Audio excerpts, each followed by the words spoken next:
Loto sa atong tripping karon mga ol. Kaya ato sang gi-parelax o gi-pa-video kay ang atong trainer. Kay matik naman gud na basta diop niya, siya na maglaba og maglimpyo sa balay.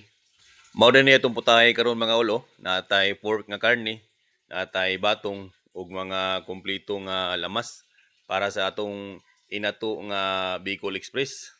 O wa na ilangan-langan, iplastar ang kalaha, butangan sa oil, ibutang ang bombay, ahos, imikos-mikos, pag mo gawas na ang aroma, ibutang na din nato ang ato ang karne, atong pork mga ol.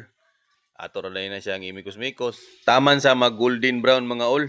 Butangan din nato sa pamintang durog, pampadugang siyang aroma nga lasa. Dahil natong imikos-mikos.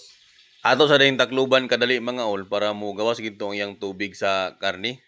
Dayon pag okay na, ayan din nato ibutang tong ato ang batong. Kaya mga ulo, ato na siyang isagol, ato i-mix. Dayon butangan din nato sa toyo nga tama sa atong panglasa. Dayon optional mga ol, gabutang na ko og oyster sauce. Kana pampadugang gid sa iyang kahumot.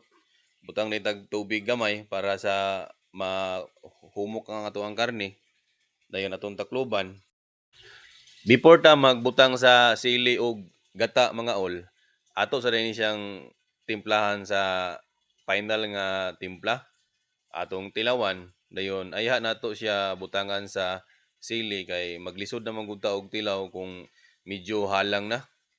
Kana ato nang ibutang ang sili diha mga ol. Ato na pud nang isunod sa pagbutang sa gata. Pauno ka na to kadali, mga 5 years. Dayon almost ready na ni siya mga ol. Ato lang na ni siyang takloban, dayon ato sa dayong check up ni ato ang trainer. Ato lang ingnon nga hapit na ta mga ngaon. Kay naara man gud ni sindiri mga ol, ga video kini siya mga ol kay human naman ni siya laba og kining limpyo sa iyang balay. Muni nga nagpaabot na siya sa ako kung kano sa maluto mga ol. Og job well done na mga ol. Thank you.